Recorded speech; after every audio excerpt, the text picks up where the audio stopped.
Put it this way, a lot of the people in here will never see free air again. The Thai people call Bang Kwang the big tiger. They say it eats men alive. I have no clue when I will die.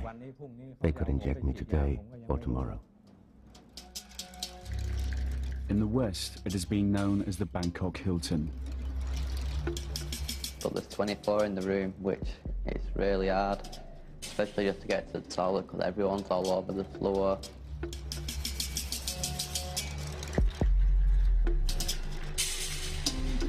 The prison is notorious. It's been the subject of novels and movies, but the Thai authorities have never allowed the reality of life inside these walls to be filmed. Until now.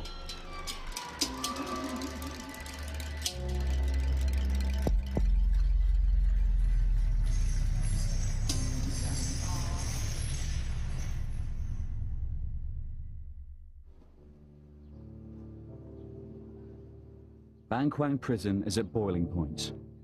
In the last few years, the prison's population has trebled because of a government crackdown on drug trafficking.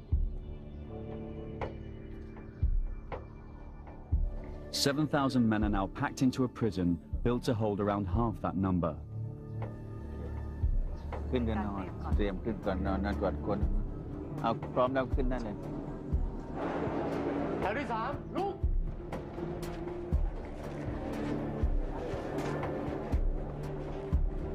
There are serial killers and multiple rapists locked up here, but most prisoners are in for drug dealing offences. In Thailand, drug sentences are harsh, minimum 25 years, to life, to the death penalty. The prison guards have arranged extra heavy security, but they're nervous. They are unarmed and outnumbered 50 to 1.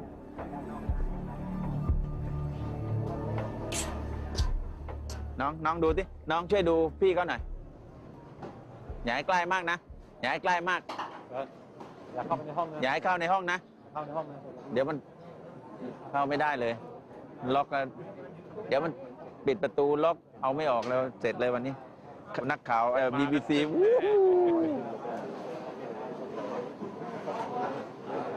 With so few guards, roll call is taken twice a day to make sure no one's missing.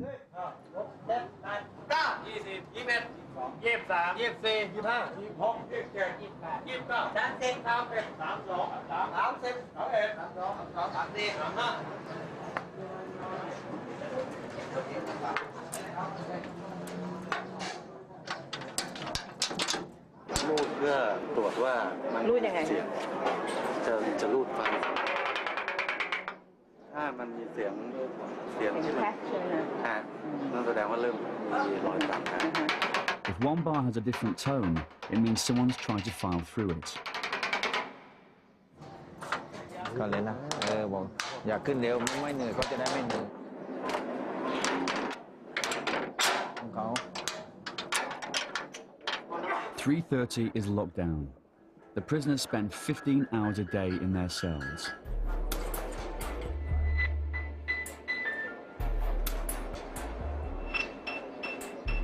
You literally cannot lie flat on your back. Put your hands on your stomach. If you do that, your elbows are on two other beds. That's pretty damn close, and that's 15 hours a day.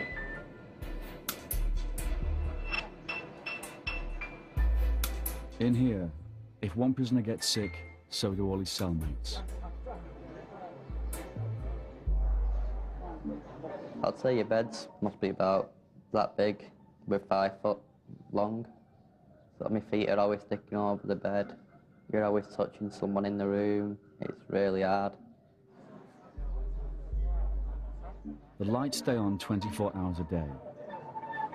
Thai officials have said 63% of prisoners have mental health problems, and 1 in 10 is suicidal. There is a lot of people who's losing their minds. Well, I'm sleeping next to a guy now he just walks around all day, walks around talking to himself. I'm in the room next to him at night, and I've seen a dog scratch less. Last night, he were itching that much, there must have been about 3 different places where he were bleeding from, and he actually got blood on my bed.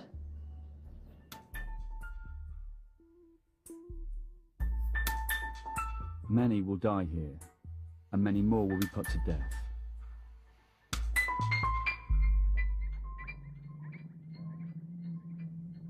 Just after the new Thai government came to power, these men had their executions in Bangkwang broadcast live on Thai television as a warning to drug pushers.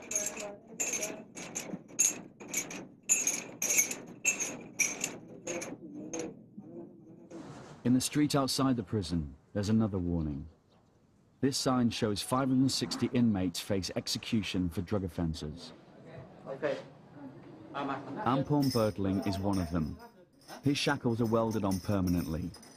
He faces death by lethal injection. The execution order could come at any time.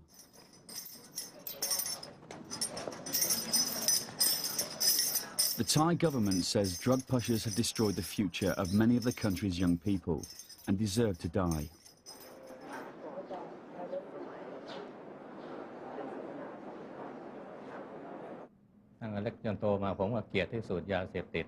All my life I hated drugs more than anything. I never thought that I would be arrested because of them. I told my kids, don't touch them. Don't get close to them. I admitted that I was guilty. Why has society punished me so harshly? Why don't they give me another chance? I never committed a crime before.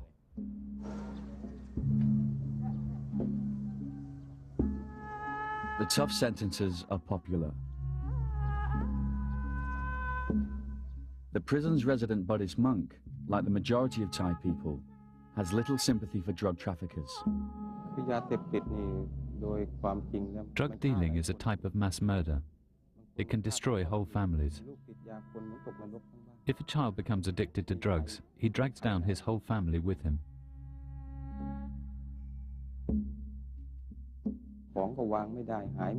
The child starts to steal everything, which ruins the family's reputation in society. A murderer typically kills just one person. Drug dealers don't kill just one person. They ruin everyone's lives. My children try to cheer me up. They say to me, it's okay. Don't be sad, Father. If people can't see the goodness of your heart, heaven can.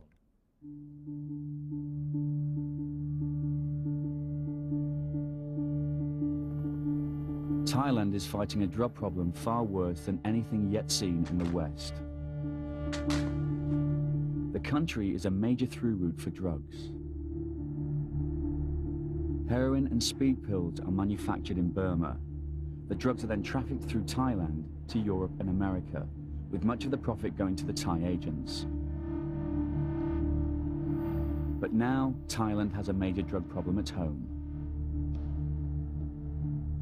Methamphetamine pills, called yaba, now as cheap as $1 a pill, are flooding the local market.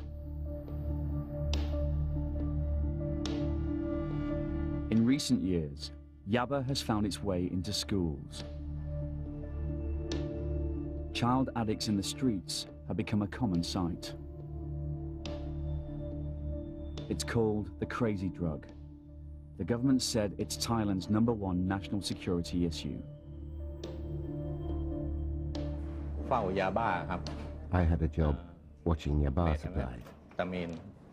My employers paid all my daily expenses. They paid for my house as well. All I had to do was keep an eye on the pills. When we had a client, my boss would call me, and I would make the delivery.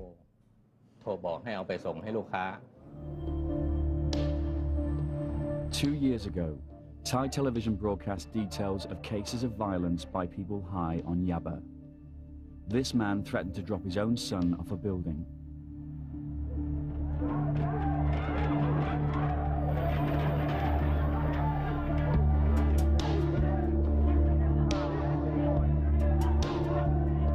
The Thai Prime Minister vowed to wipe out the country's entire drug problem within just 60 days. 10,000 people were arrested. More than 2,000 alleged drug dealers were shot dead in the streets. The authorities said it was gang-on-gang killings. Human rights groups say it was the Thai police. One day, the police caught my partner and forced him to call me to deliver some pills to an undercover officer. I was arrested immediately. The police decided to arrest any suspect they could find. That's why prisons are overcrowded these days. They weren't looking for the real criminals, otherwise they wouldn't have bothered with us.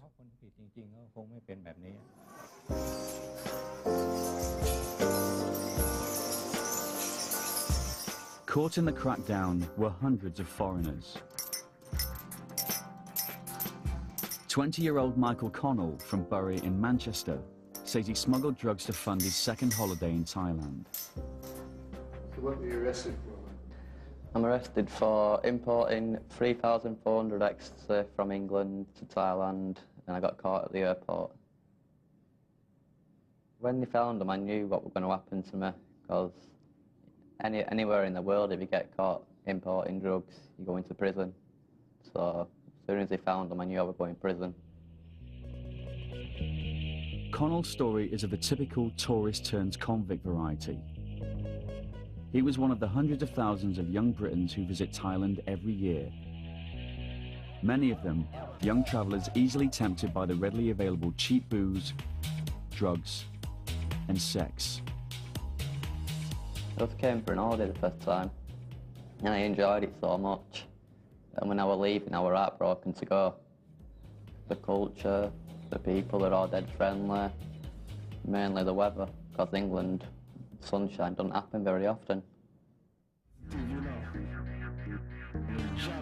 Overwhelmed by what seemed an idyllic lifestyle, Connell, like many of these travellers, got a false sense of security. He visited Koh San Road, the backpackers' ghetto in the centre of Bangkok, where many plan their beach trips in Thailand. He went on to beach resorts and the famous full moon parties where ecstasy is plentiful.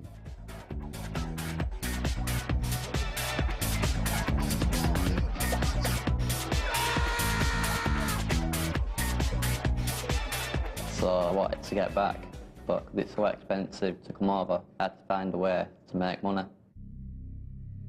Connell didn't want to say where he got the money to buy the drugs. In November 2003, he arrived at Bangkok's international airport for his second vacation in the land of smiles. Customs officials found the ecstasy tablets in his travel bag after they were detected by an X-ray scan. Went to collect my bag, and for some reason it were already off the rail going round.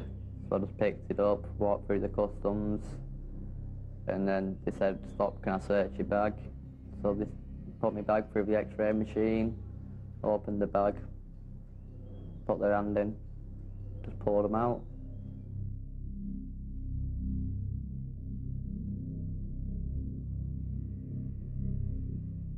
From when I got arrested, they had a big sign up in the customs office, from which that scared me a lot.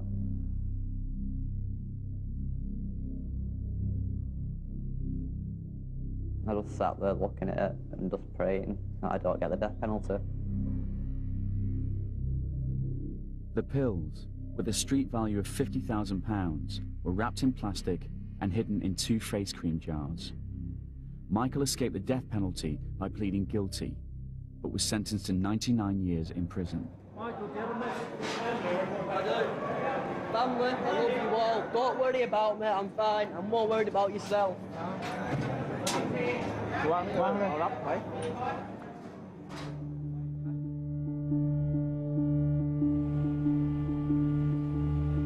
Anything could happen to you in the time you've been here. But the biggest fear is not knowing when I'm getting out. That's the biggest fear that I've got.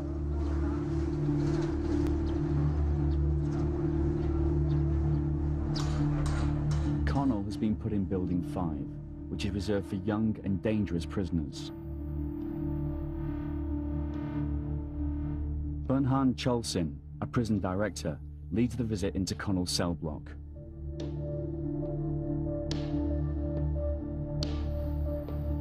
"20 guards gather for extra security, but there is tension in the air.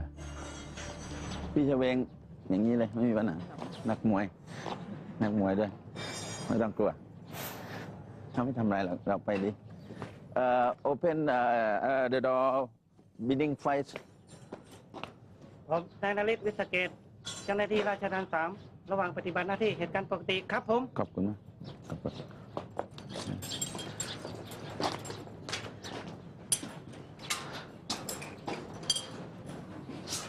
ประตูจะเปิดพร้อมกันไม่ได้ประตูเนาะมี2 ชั้น2 ชั้นประตูจะเปิดพร้อมกันไม่ได้ก็ลองเข้ามาให้หมดโอเค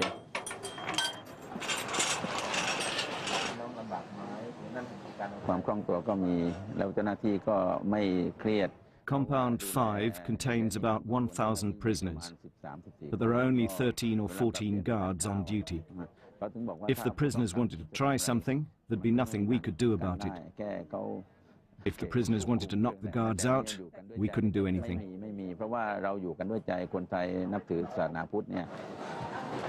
Warden Bernhan is concerned about the safety of the female Thai interpreter. ไม่เป็นไรน้องตามสบายไม่ต้องตื่นเต้นเขาดูมากนะเพราะเขาไม่เคยนานๆผู้หญิงเข้ามาอันนี้โรงฝึกวิชาชีพหน่วยงานเย็บผ้าอ๋อเขาฝึกที่ไหนเลย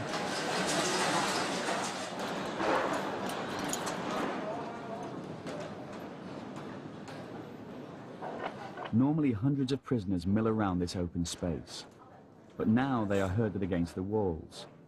Before this visit, the guards had raided the block, seizing any personal possessions regarded as against the rules, like mobile phones and drugs. They're not happy. The prison bosses have a system of prisoner guards, called trustees. The prisoners call them blue shirts and blue boys. They have the power to search and to discipline the other prisoners.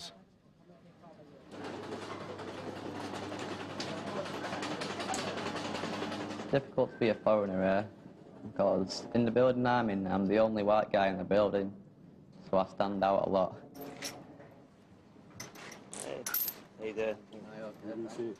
And I do get looks off a lot of people, but I just ignore them most of the time and just carry on what I'm doing.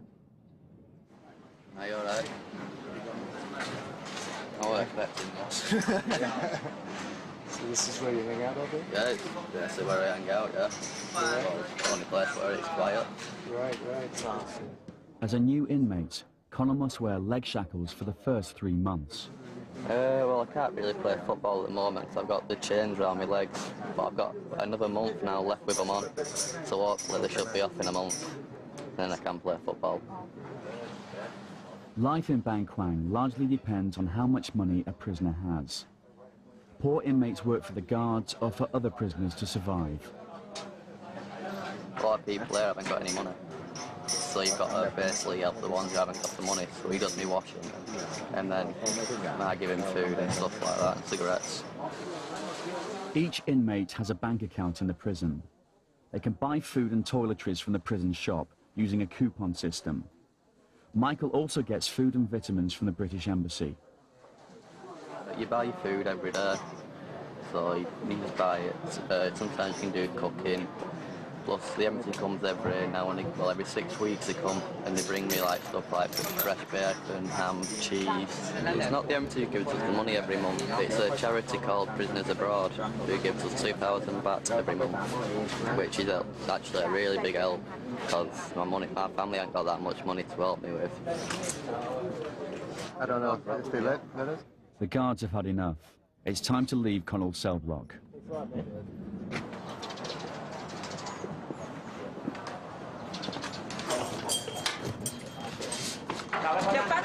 Bernhan's tour continues with a visit to the maximum security building.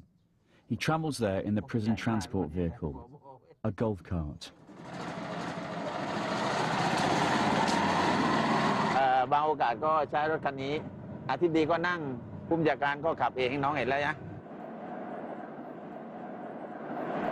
Behind one of the high security areas.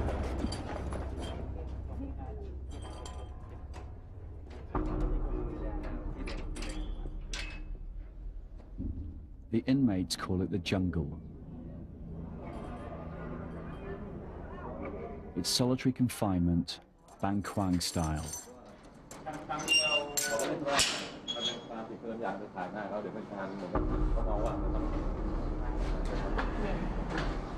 I've heard about solitary. There's not a toilet in there, it's just a little bucket in the room.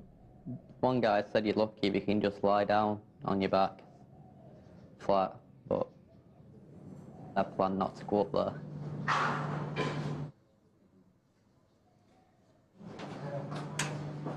คนที่พูดใส่ได้คือลักษณะที่อันนี้คือเราตีเป็นว่า This is an example of a stubborn prisoner who lacks discipline. That's why he's isolated from others. ทางวินัยเรือนจำไม่ขังเดียวอันนี้ก็ไม่มากอันนี้ขนาด This is a fair punishment. He stabbed another inmate at least 10 times, and when the guard tried to stop the fight, he was attacked as well and got 10 stitches. โดนไปเย็บ8 เข็มแต่เราก็ให้เอาไปคือเราไม่ We forgive him. We will try our best to rehabilitate him. ทำไม่ได้ Other people always imagine that we are tough, but in reality we are not. เมื่อวานเรากันอะไรก็ตามว่าต้องให้บอกว่าโอดจริงๆคือเราไม่อด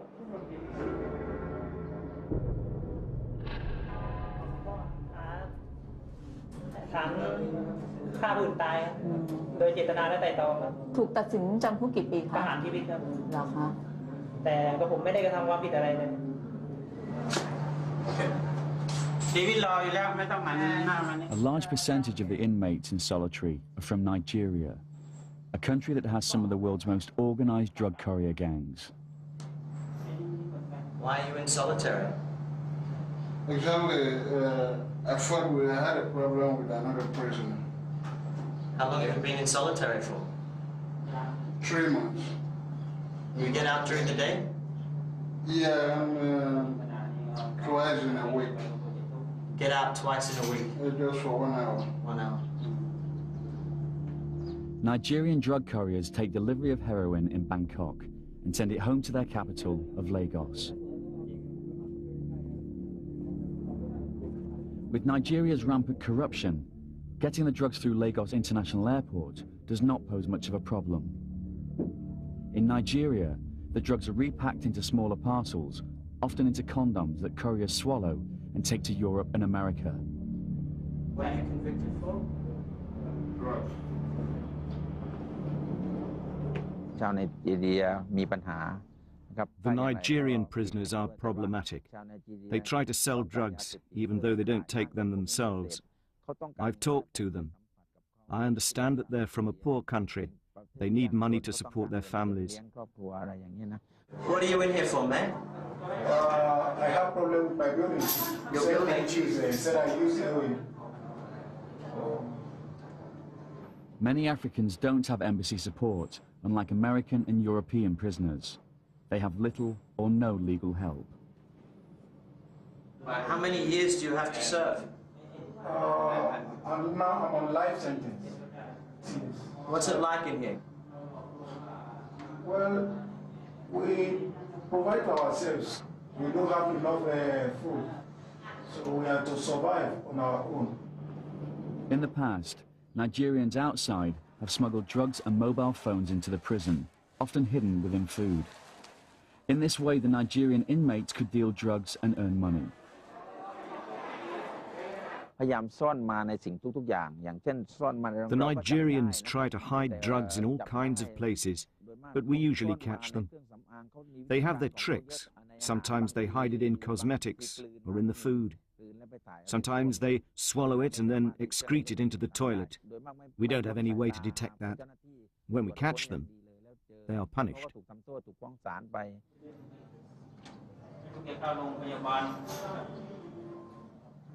Do you miss your family?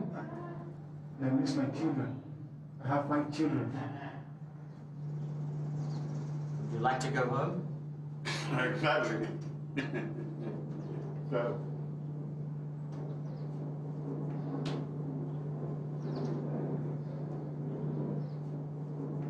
Does anybody come visit you here? Once in a while.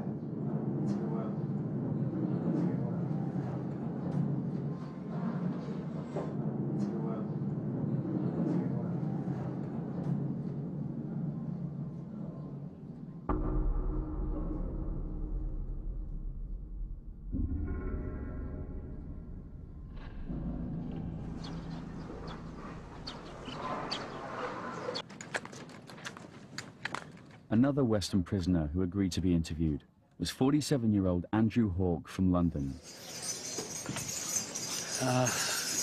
Death row. They've got their chains welded on. That's my home for the last five and a half years. At home for how much longer? Nobody in this place can say with any degree of certainty when they are leaving. Nobody at all. Permission for filming is denied inside Hawke's compound. The last visit inside Connell's proved too dangerous and disruptive.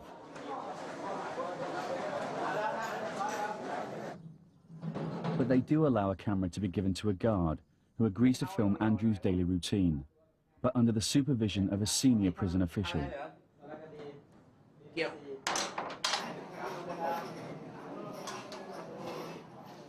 Well, I'm going up to show you where I sleep. What were you arrested for? Stupidity. It's 800 odd grams heroin, airport. What led you to make the decision to try to do this? Desperation. Financial and personal. I was homeless at the time. I'd just been made that. The personal stuff I don't really want to go into.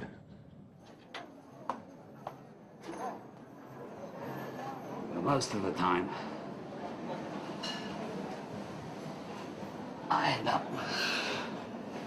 asleep. It's 15 hours a day in this room. Every day. That's a lot of hours. Hawke made his decision to smuggle heroin after an offer in a pub in Amsterdam. I really didn't want to do it. Everything screamed against me not to do it. But I went ahead and did it anyway. I was just pouring out my sorrows and woes and basically talking to strangers like you don't talk to anybody else. Let's just say I was suicidally depressed. To be honest, I was thinking about taking a late-night ferry and jumping off it. I was at the end of the rope, frankly. Slowly getting drunk. And somebody just whispered over my shoulder, I know a way you can make some money to get you out of your financial problems. And I, what? He said, well, you could fly over and do a job for me over in Thailand, give you some money, be a tourist for a couple of weeks and fly back. I said, okay. That must have been about 3 or 4 in the morning. By 2:30 the next afternoon, hungover and pretty drunk. Got taken to the airport, put in a plane. I was here. Once I was here, I was pretty much committed because I didn't have a return ticket to any, or enough money to buy one for that matter. I was arrested right before I entered the aircraft. There was a metal detector thingy you've got to walk through. God knows what triggered it off. Just remember my heart going like a trip hammer, and I was waiting. I waited for at least half an hour before the customs guys showed up. And they checked the stuff, and one of the customs guys said, maybe it's milk powder, and I just looked at him and said, yeah, I bloody well hope so. But it wasn't. Arrived here April Fool's Day. Very funny. Hawke was sentenced to death, cut to 50 years when he pleaded guilty. Oh, I deserve to be punished, I certainly do. The punishment is so severe.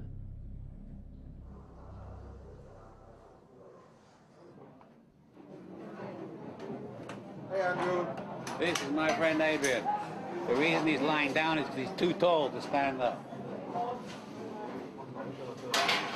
So, Adrian, what does it feel like to be on TV again? Say hello to your friends at home, Adrian. Hello. Adrian, you're pleading guilty? Oh, welcome to Bangkok, people. Yeah. Are you pleading guilty or not guilty? Not guilty. You see yet another man in the system who is not guilty. You. Oh, I pled guilty from the start, my friend. I was caught red-handed. Hawke is ordered to show off the new gas cooking area for the guard's camera. This is the area where all the cooking facilities are. Gas bottles all behind. As you can see, there's only 6 rings. So a lot of people use charcoal instead, but the gas here is provided. Just off shot are about 400 people showering, which you cannot be shown under the laws of obscenity in Thailand. So we will now move on. Okay, enough.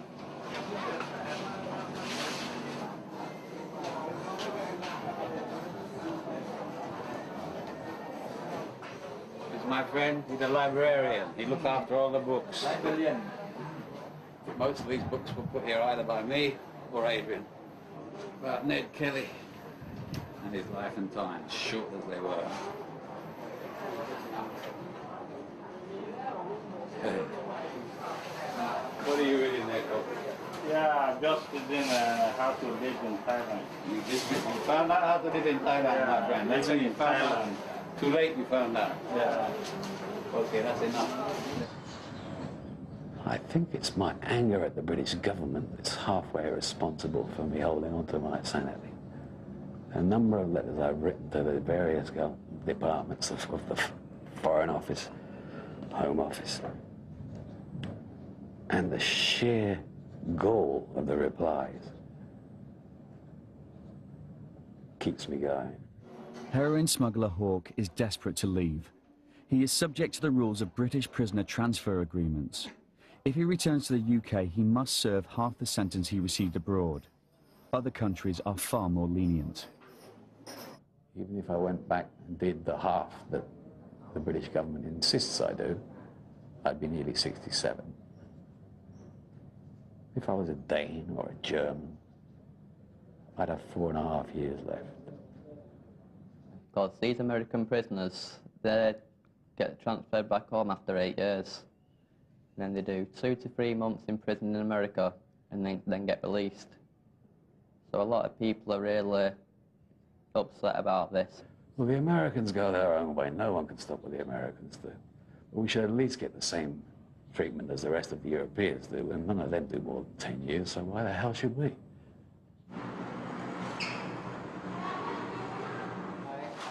In the last few years, Bang Kwang prison has become part of the tourist trail in Thailand. Notices in guest houses encourage tourists to visit inmates. The prisoners call them banana visits because it makes them feel like monkeys in a cage. Prisoners on drug offences are allowed 1 visit a week, while all other inmates, including murderers, get 2. The prisoners sit behind a wire mesh, and the visitors at the other side of a second wire mesh, about 10 feet apart. For each pair, it's like trying to conduct a conversation across a busy road. 2 years ago, we were just curious to visit somebody in prison. And we met a boy from Malaysia, and we felt so sorry for him, but we know he is innocent. He's really innocent, but he has lifetime. I think it's too bad. My wife stay in Penang. My wife stay in Penang. Oh, Penang. So when you were in Penang, with her parents. She stays with her parents. Yes, when they're guilty, okay, but not life. Not life. That's too long. Don't you think?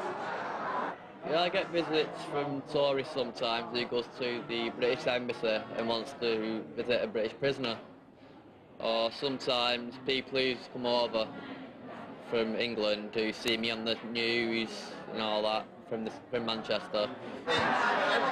Adrian gets a visit from a fellow Canadian who read about him on the internet.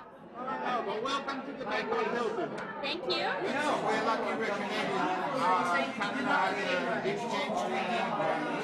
We have golden license.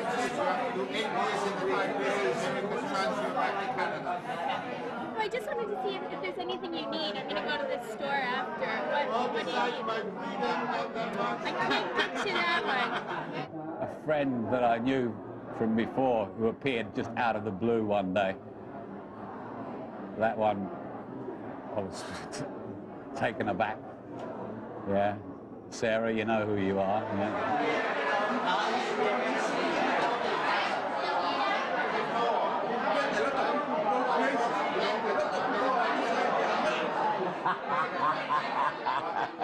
They make my day, in fact. You know, I come here, it's food for thought, and they made my day. He's a nice guy. He just make a mistake and that's all, you know. That made me thinking about how we are living in a paradise in the West, you know, compared to here. He's got 50 years, he told me. 50 years. Could you imagine? He is 40 or a little bit over 40. He's going to be here for the rest of his life. I stay here 7 years. 10 years. I never fight my case. One of the prisoners is from Afghanistan. No Afghan embassy, of course. Yeah, because you know everything is problem in Afghanistan. And I contact with any embassy to other places, not reply. I see. So there's nobody helping you on the outside? Nobody help me. Sometimes I'm sorry, when you go toilet that night, come back, you don't have a space to sleep. And food is not enough at all. And everything is by yourself. From bed, toothpaste. Some guy came, I'd say about 3 weeks ago. He was telling me that he's been all around Thailand, Vietnam, Cambodia, Laos, Burma. And when he was telling me, I was just thinking, great, I'm in prison.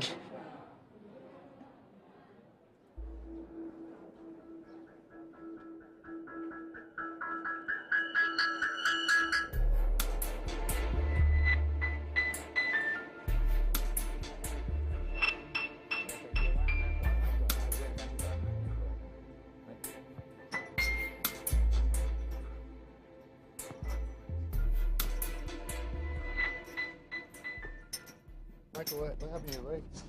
I'm sleeping next to a guy who's not washed his bed now for 2 months. I've told him to wash his bed, but he don't wash it, and I'm sure I'm getting mites off his bed or something like that.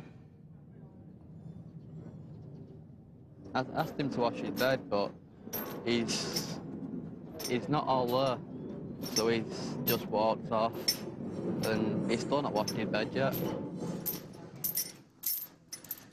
Avoid any open wounds of any kind. With the water here, you have to. That's unfiltered river water we have to wash in. Try not to get sick. The worst thing you can do is get ill.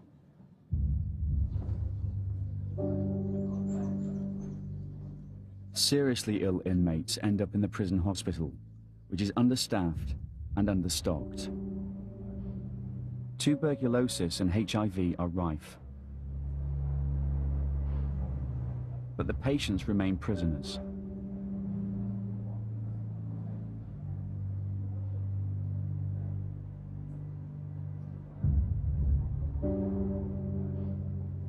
Many prisoners have developed the full-blown AIDS virus.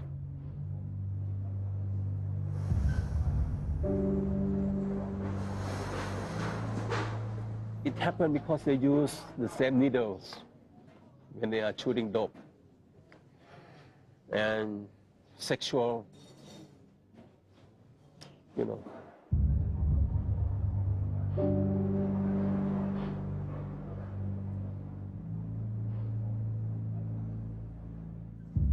Hospitals in Thailand are partly supported by donations, but not this one. ไม่เคยเห็นด้วยมั้งแล้วก็เข้ามาก็ยากแล้วบางคนก็คิดว่าพวกนี้ต้องโดนลงโทษอะไรเงี้ยเขาก็ไม่อยากให้กันก็มีบางคนไม่ชอบก็ไม่ให้แต่ว่าด้านการรักษาเราต้องไม่มีแบ่งแยก Last year I was sick in the hospital for 23 days. I saw people, I mean by the bed, by my side, they die every day. I'm here, I can see the ambulance have to pick up the casket, dead body, take out. I see them.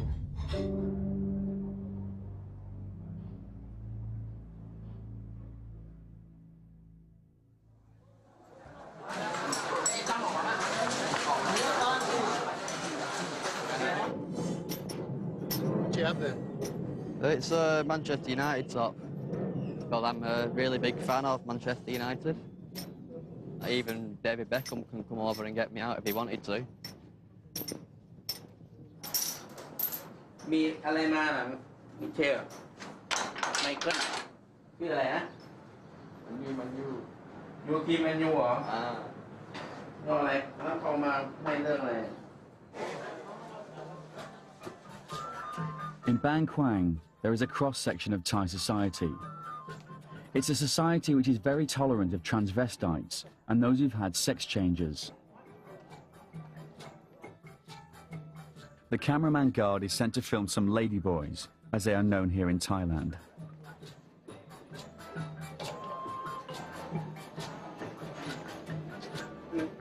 นี่เพื่อนสาวค่ะอยู่ด้วยกันแดนเดียวกันค่ะก็ถ้าว่างก็หรือวันหยุดก็จะมานั่งคุยกัน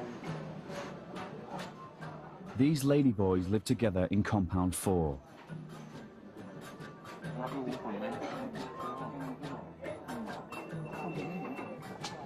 Nong is 34 and was a showgirl at the resort of Pattaya.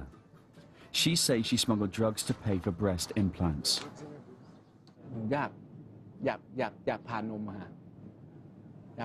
I wanted to get my breasts done, but my parents refused to give me money to do it. So I made a decision. My friends convinced me to do it. I had no idea back then what I was doing. I kept delivering bags for them. I had no clue. I spent the money on the breast operation, and 3 days after the operation, I was arrested.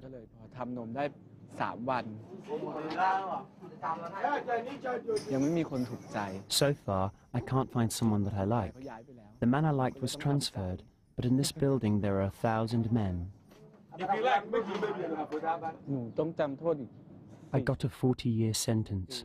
I have already been here for 10 years, so I have to stay for another 30 years. But they told me I might get pardoned this year, so they've asked me to behave myself. Occasionally, Thailand's king grants a royal pardon. It is Nong's only hope of getting out and having a sex change operation. During the day, Nong works as a makeup artist at the newly launched BKP TV, the world's only prison cable TV station.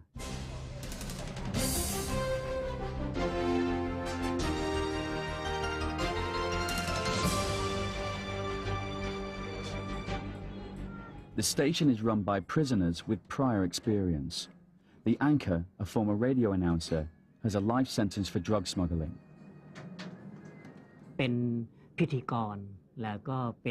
I'm the host and anchor of BKP Cable TV in Bang Kwang Prison. I'm beginning my 6th year behind bars on a drug offence. The station started off as a collaboration of prisoners under the supervision of the guards. We got a great response from our audience, our fellow inmates.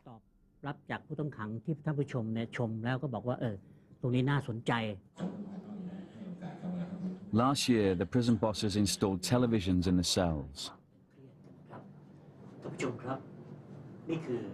Dear viewers, BKP TV broadcasts beautiful and romantic music videos for you, Monday to Friday.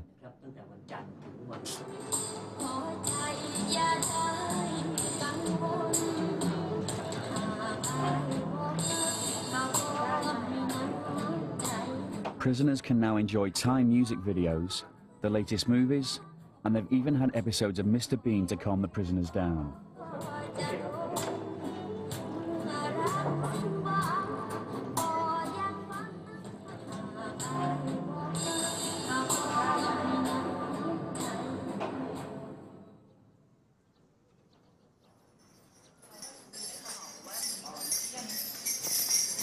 Drug dealer Ampon Bertling is still waiting for his appointment at the lethal injection chamber.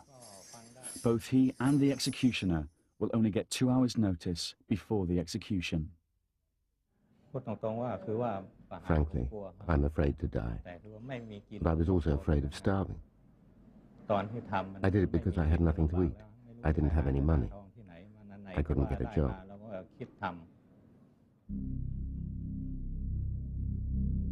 Warden Bernhan sees the need for capital punishment, but only after all legal means of appeal have been exhausted. Children can see that we execute criminals, and as a result, they'll be afraid of committing crimes. Here in Thailand, we don't take execution lightly. Cases have to go to the Court of Appeal, the Supreme Court, and then to the King before an execution is approved. We're not a cruel country. At Bang Kwang, we've only executed a total of 300 prisoners, not thousands. Opponents of the death penalty say that it is not a deterrent and that innocent men always end up being executed. There is one man, young man, he was accused of rape and killed as a girl, 6-year-old girl. This man, I know him. I've been in prison with him. I talked to him, did you do it? And he said, no, he swear. Even he's going to die, he swear. He did not do it.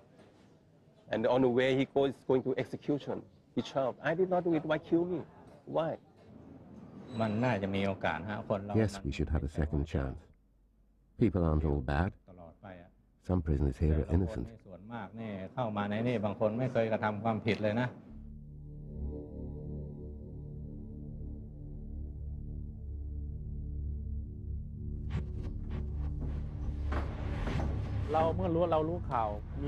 When I hear I have to do an execution, I go back home, I wash and meditate to clear my thoughts. Then I leave for the prison at 4 in the afternoon.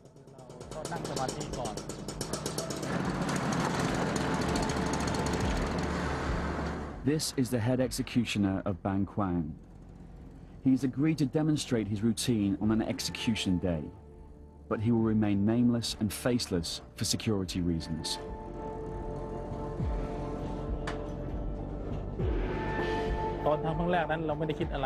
At my first execution, I worried whether I would be able to go through with it, whether I could carry out the job properly. But I didn't think too much, and I wasn't scared or emotional once I did it.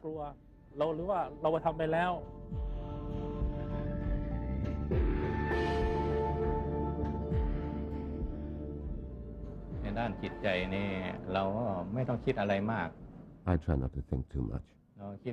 We have to think we are paying for our sins. That's why we are suffering like this.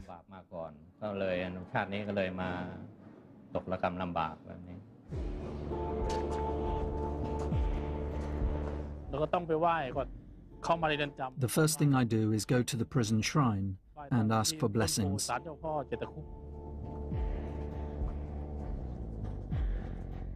He passes a life-size concrete giraffe that graces the landscaping around the execution chamber.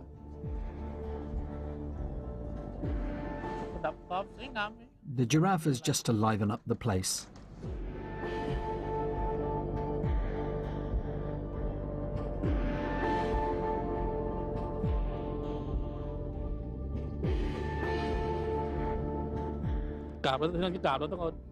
When I pay my respects, I pick up a little bit of earth, put it on my head, because everybody comes from the earth. In the end, we all go back to the earth. We should ask Mother Earth to protect us from all danger.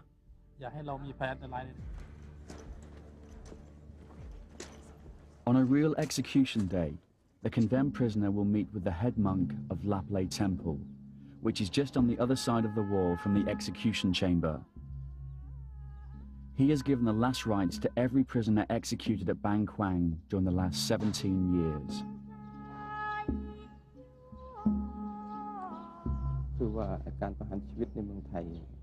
Thailand is a Buddhist country, so people are always asking why executions are allowed here. Yes, killing is sinful, but Buddhism teaches us to look at the intention behind the act. The intention here is to protect the country, so it is permitted.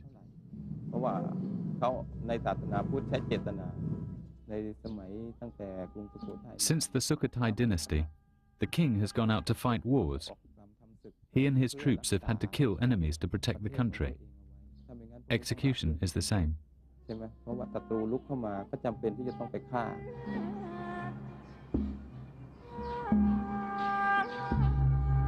The monk tells the condemned they're lucky to die by execution because they can prepare their minds properly for death. ไม่ใช่ว่าเรื่องง่ายนะแต่ว่าพอทำไปแล้วมันก็ชิน Giving last rites to a prisoner is not easy, but I've got used to it. I tell him that he is lucky that he knows his destiny and can clear his conscience. Unlike me, if a car hits me right after this, I might not have a chance to die with a pure mind. But he can prepare himself, listen to the monks, clear his mind and talk to people. It's a blessing in disguise.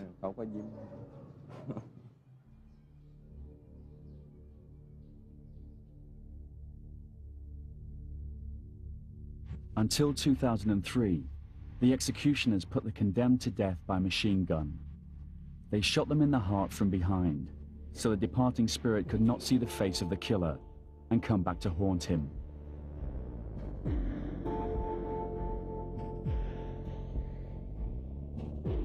Blood splatters are still visible on the wall.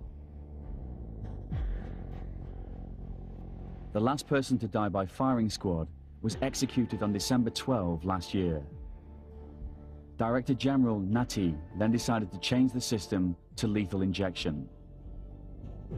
Because it's more humid, because when we use firing squads, the old method, sometimes they are crying and shouting, and sometimes when we shoot, they get down.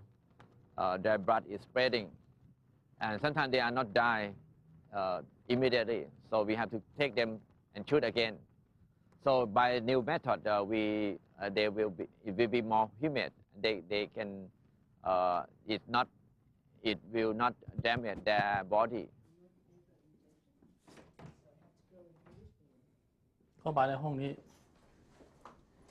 I come here to prepare the injections. The first dose is a tranquilizer. When we push switch number 1, it shows to the people outside that we're doing step 1. By the time the first injection is done, he'll already be unconscious. When the first injection is done, I push number 2, the muscle relaxant. Then we go on to the third and lethal dose. When all the lights are on here and outside, the observers know that we've injected all 3 doses.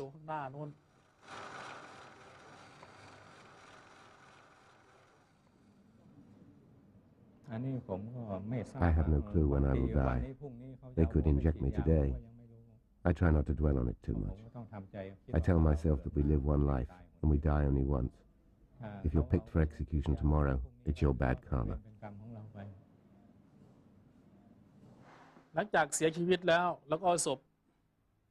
When the prisoner's dead, we put the corpse down here. We take the fingerprint of the corpse to check if he's the same person as the one we had before the execution.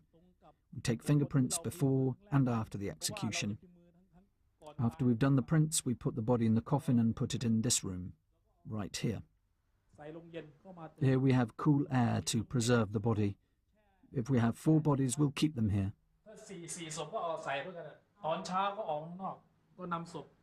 We bring the body outside to check again if it's the same person. We don't want to give the wrong body to the relatives by mistake. After that, we put the body back in the coffin and walk this way. Finally, they go out of that door. The small red door is how prisoners on death row leave the Big Tiger. They call it the Ghost Gate. The gate only opens the day after an execution. Prisoners carry the coffin out into the temple grounds. If relatives are waiting, they claim the body. If not, the body is left in the temple cemetery. When there's no space left, the monk will cremate the bodies. He now guards the urns of the unclaimed. I still have them and have labelled their names. This was Mr. Somsak Pornarai and Mr. Deja Sawanasuk. He raped his stepdaughter. This was Mr. Tapoy Ho, a Karen tribesman. I pray for them from time to time.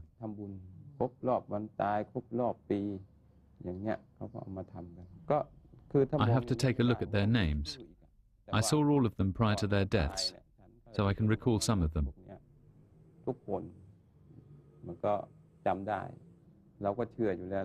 I've always believed that people must face the consequences of their actions. Even if you don't get caught today, one day your karma will catch up with you.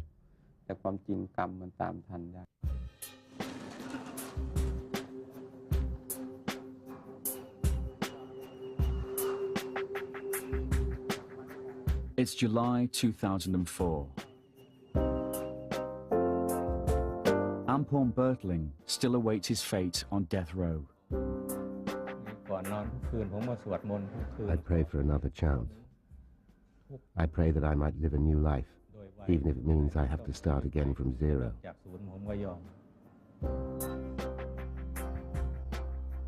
Director General Nati is building new prisons to ease the overcrowding problem at Ban Quang.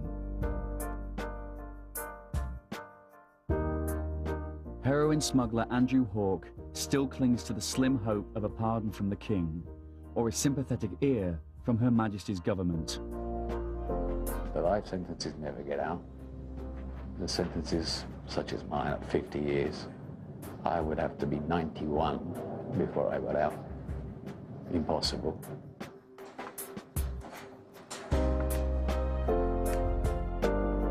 Ecstasy smuggler Michael Connell has served 6 months of his 99-year sentence. What I am very worried about people forgetting me.